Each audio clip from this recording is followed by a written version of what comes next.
Hello student, आज के इस वीडियो में अध्याय 2 एक चर वाले रैखिक समीकरण 8th ग्रेड अभ्यास पुस्तिका क्लास 8 मैथ के लिए जो आपकी बुक है इसका पार्ट 2 हम सॉल्व कर रहे हैं। पार्ट 2 का नाम है एक चर वाले रैखिक समीकरण। बच्चों, ये आपकी न्यू बुक है, न्यू सेशन के लिए आपकी नई बुक है जो आपको स्कूलों से मिली है। अब इसमें जो भी प्रश्न आपको दिए गए हैं सभी प्रश्नों के उत्तर आपको इस वीडियो में बताए जाएंगे। तो जो सबसे पहले तो आपको ये समझने के लिए कुछ चीज़ें दी हैं, इन्हें आप देख लेंगे, ठीक है। और ये यहाँ पर आपको ओनली हाँ नहीं नहीं हाँ करना है। इसके बाद जो आपकी मेन एक्सरसाइज है वह आपकी स्टार्ट होगी बच्चों यहाँ से, ठीक है। तो ये दी है आपकी एक्सरसाइज, यहाँ से हम सॉल्व करेंगे। पार्ट 2 आपका सॉल्व कर रहे हैं क्लास 8 मैथ के लिए 8th ग्रेड अभ्यास पुस्तिका का न्यू सेशन 2000 न्यू सेशन के लिए आपकी पुस्तक है और आपको सभी क्वेश्चन को अच्छे से सॉल्व कर लेना है। तो देखिए, फर्स्ट नंबर का क्वेश्चन कुछ इस प्रकार से आपका आ जाता है, निम्नलिखित में से कौन सा गणितीय कथन समीकरण है। अब गणितीय कथन समीकरण हमें बताना है। तो बच्चों, यहाँ पर जो हमें ए वाला ऑप्शन दिया गया है 15 = 5 + 2x, ये क्या है, गणितीय कथन समीकरण है। तो यहाँ आप इस पर ड्रॉ कर लेंगे ब्लू कलर से और यहाँ पे आप उत्तर लिख लेंगे ए वाला। फिर आपको दिया है सेकंड क्वेश्चन 3x + 2 = 13। 3x + 2 = 13 का मान क्या होगा। तो इसे बच्चों हम सोल्व करेंगे तो कैसे आएगा, देखिए x की वैल्यू निकालेंगे, ठीक है। x की वैल्यू हम निकालेंगे तो 3 कहाँ चल जाएगा, इसके बटे में। तो 11/3 आ रहा है, इसलिए जो आपका आंसर होगा डी वाला जो आपका ऑप्शन है। देखिए, एक बार मैं आपको सॉल्व कर बता दूं सेकंड क्वेश्चन। जैसे कि लिखा है 3x + 2 = 13। अब बच्चों हम क्या करेंगे, 3x को यहीं रखेंगे, 2 का हम पक्षांतर करेंगे तो 13 माइनस हो जाएगा 2। अब 13 में से 2 माइनस करेंगे 11 आ जाएगा। तो 3x = 11, x की वैल्यू निकालेंगे तो 11/2 हो जाएगा, ठीक है। आपको पूरा सोल्व नहीं करना, सिर्फ आंसर में ये लिखना है 11/3। और नेक्स्ट हम देखते हैं प्रश्न क्रमांक 3 आपका आ जाता है एक चर वाले रैखिक समीकरण को हल होते हैं। एक चर वाला जो रैखिक समीकरण होता है उसका केवल एक हल होता है, तो बी वाला जो ऑप्शन है सही उत्तर रहेगा। इसके बाद में क्वेश्चन नंबर आपका आ जाता है 4। दो संख्याओं का योग 16/7 है। यदि एक संख्या 11/7 है तो दूसरी संख्या कौन सी है। और दो संख्याओं का योग कितना हो रहा है, 16/7। एक संख्या का 11/7 है तो दूसरी संख्या कौन सी होगी, और जो दूसरी जो संख्या होगी 5/7 होगी। सी वाला जो आपका ऑप्शन है, सी वाला ऑप्शन आपका करेक्ट आंसर रहेगा 5/7। नेक्स्ट बच्चों हम देख लेते हैं किसी संख्या के तिगुने में 15 जोड़ने पर 93 प्राप्त होता है, वह संख्या कौन सी है। ऑप्शंस में आपको दिया है 26, 234, 36, 324। तो किसी संख्या के तिगुने में 15 जोड़ने पर 93 प्राप्त होता है तो वह संख्या कितनी होगी, 26। क्योंकि सिंपल से हम करके भी देख सकते हैं, 26 × 3 करेंगे तो 3 × 18, 18 की 8, 1 हासिल, 3 दूनी 6 और 1 7, 78 हो जाएगा। इसमें हम 15 प्लस कर लेते हैं, 15 अगर हम प्लस करेंगे तो क्या आ जाएगा आपका 93। और जो नेक्स्ट क्वेश्चन नंबर 6 आपका आ जाता है, दिए गए प्रश्नों को हल कीजिए। तो 5x - 3 = x + 2, इसे हम सॉल्व करेंगे। तो 5, देखिए बच्चों सिर्फ आपको लिखना है, ये जो ब्लू कलर में लिखा है यही आपको अपनी बुक में लिखना है। बाकी समझाने के लिए मैं आपको बता रहा हूँ।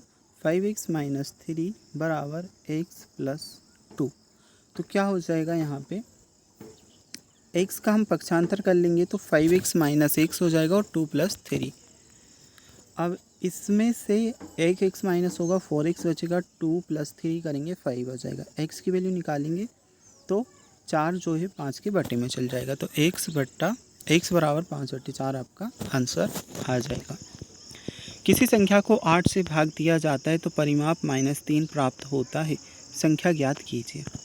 बच्चों, किसी संख्या को क्या करते हैं, 8 से भाग देते हैं तो परिमाप -3 प्राप्त होता है, संख्या हमें निकालनी है। माने कि वह संख्या 1 से तो x/8 बराबर -3 करेंगे, x की वैल्यू निकालेंगे तो -3 इंटू क्या हो जाएगा 8, x की वैल्यू आ जाएगी 8 या 24 माइनस का 24।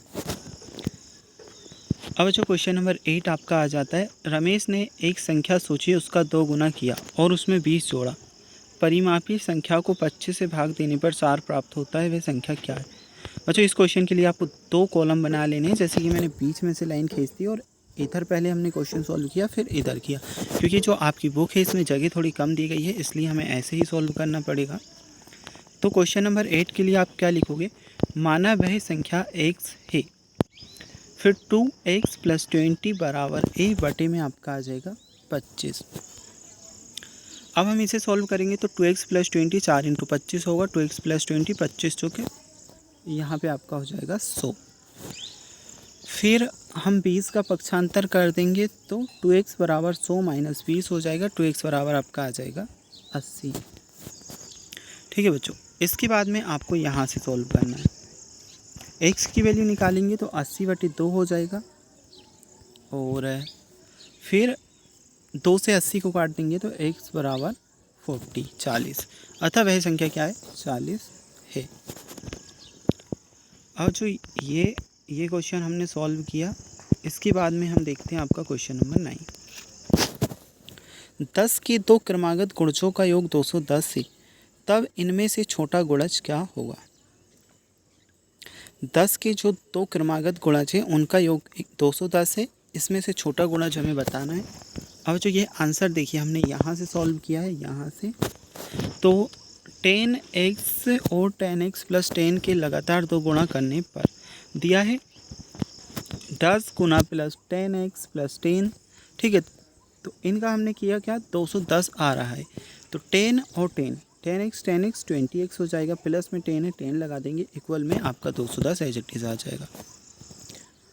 अब हम 10 का 10 का क्या कर देंगे पक्षांतर कर देंगे, तो ये अभी प्लस का है इधर जाएगा माइनस का हो जाएगा, तो 20x बराबर 210 - 10। अब बच्चों 210 में से 10 माइनस होगा 200 बचेगा, 20x एज इट इज आ जाएगा।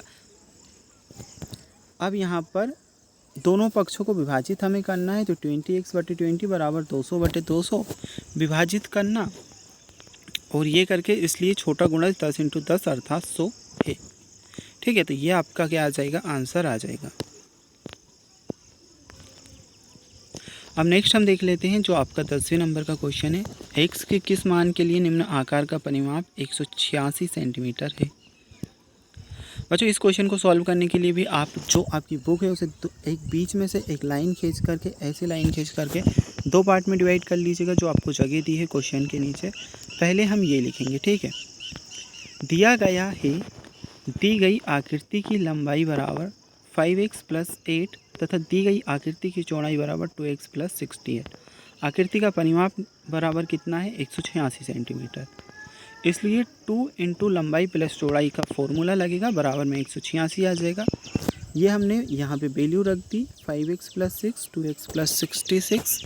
फिर इसे हम सॉल्व करेंगे तो यहाँ पर आपका आ जाएगा क्या, देखिए 5 का 2 में होगा 7x आ जाएगा और इसे हम प्लस करेंगे 72 आ जाएगा, तो 2 × 7x + 72 = 136। और जो 2 का × 7 में करेंगे तो 14x आ जाएगा, 2 का 72 में करेंगे तो 144 आ जाएगा, इक्वल में 186। अब हमें इस साइड में देखना है 14x बराबर 186 - 144, तो 186 में से 140 माइनस किए 42 बचेगा, 14 हमारे पास है, x की वैल्यू निकालेंगे तो 42 ऊपर आ जाएगा, 14 भागित में जाएगा, फिर 14 से 42 को काट देंगे, 14 दूनी 28 14 3 42 3 आपकी वैल्यू आ जाएगी, अतः x का मान 3 सेंटीमीटर है। अब हम देख लेते हैं बच्चों नेक्स्ट क्वेश्चन नंबर 11। बच्चों इस क्वेश्चन को करने के लिए भी आपको जो आपकी बुक के नीचे जगह दी इसे 2 पार्ट में डिवाइड कीजिएगा, एक बीच में से लाइन खींच लीजिएगा। पहले हम क्वेश्चन इधर सॉल्व करेंगे फिर इधर सॉल्व करेंगे। एक बढ़ई एक पलंग बनाने के लिए 2600 रुपये लेता है, इसमें प्रयोग की गई सामग्री की लागत 1100 रुपये है तथा मजदूरी 200 रुपये प्रति घंटा है। बढ़ई ने कितने घंटे कार्य किया होगा।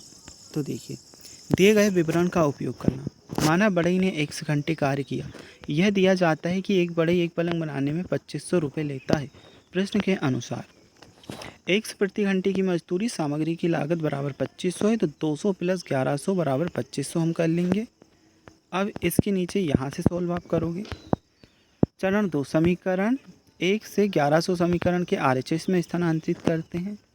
फिर बच्चों ये आपका सॉल्व होगा और लास्ट में जो आपकी x की वैल्यू आएगी वह आ जाएगी यहाँ पर 7।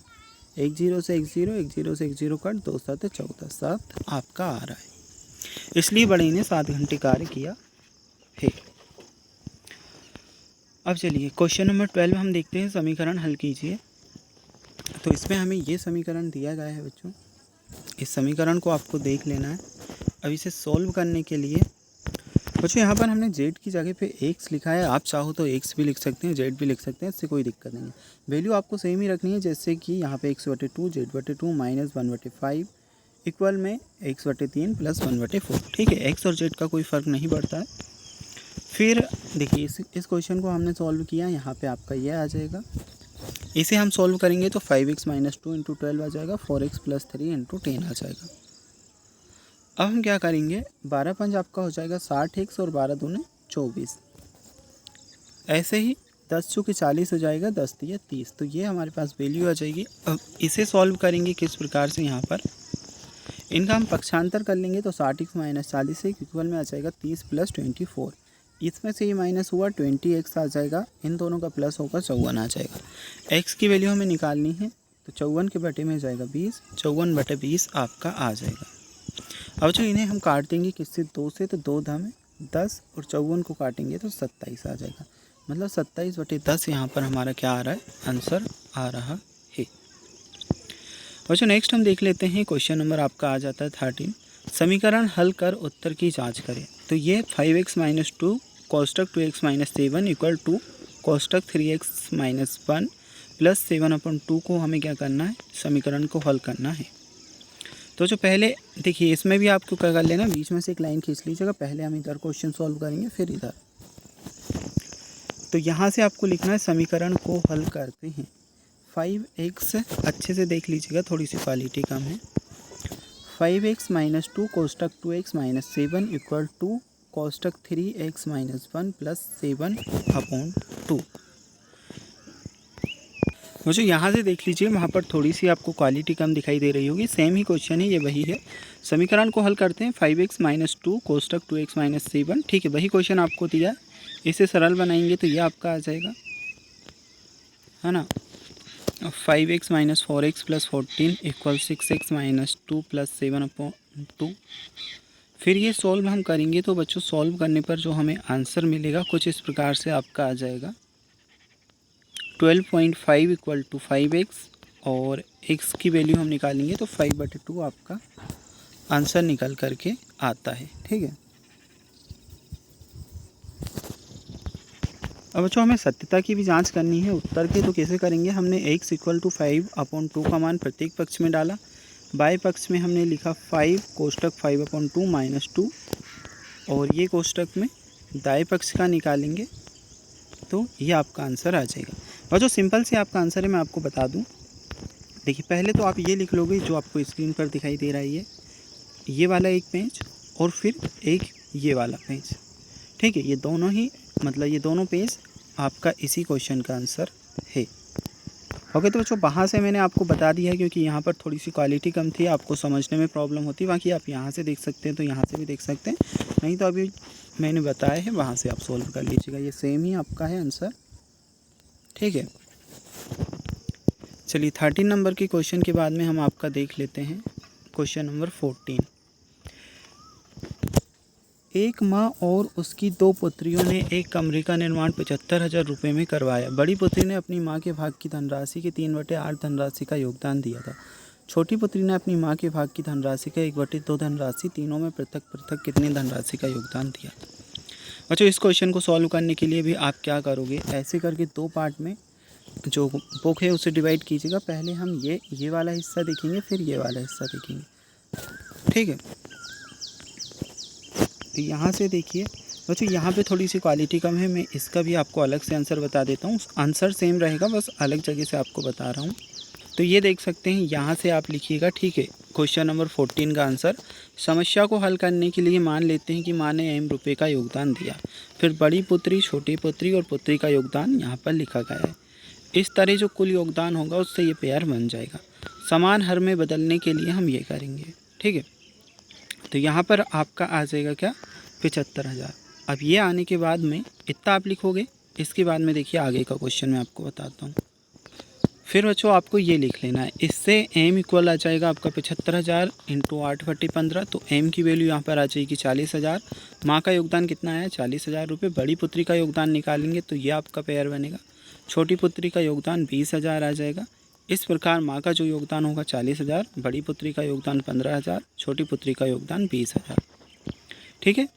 तो एक जो आपका ये पेज है ये है, और एक आपका ये पेज है। बस ये दोनों पेज आपको क्या करने हैं, लिखने हैं।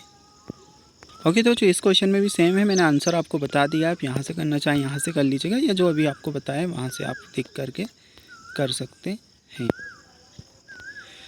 नीचे समीकरण मॉडल दिया गया है, ठीक है बच्चों। संकेत हमें दिए गए हैं, उन संकेतों के आधार पर हमें क्या करना है, समीकरण, ये संकेत देख सकते हैं।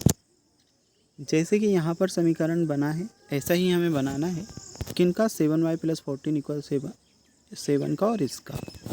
तो देखिए बच्चों, पहले वाले का हमने ये बनाया, 7y + 14 = 7 का। तो 7 तो यहाँ पर बाल्टियाँ हो जाएंगी, 14 आपके ये होंगे और 7 आपके ये होंगे, ठीक है।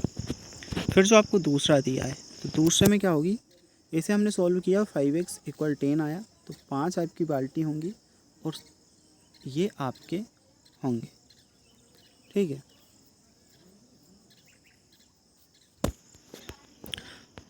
बच्चों ये आपके कितने होने वाले, अभी यहाँ पर आपको 7 दिखाई दे रहा है, इन्हें आपको करना है टोटल 10 बनाना है, ठीक है। कितने, 10।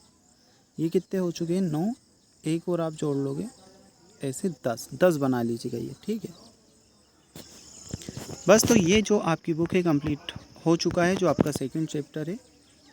इसके बाद वाले चैप्टर के आंसर अगर आप देखना चाहते हैं तो लिंक मिलेगा डिस्क्रिप्शन बॉक्स में, या चैनल पर जा कर के आप देख सकते हैं।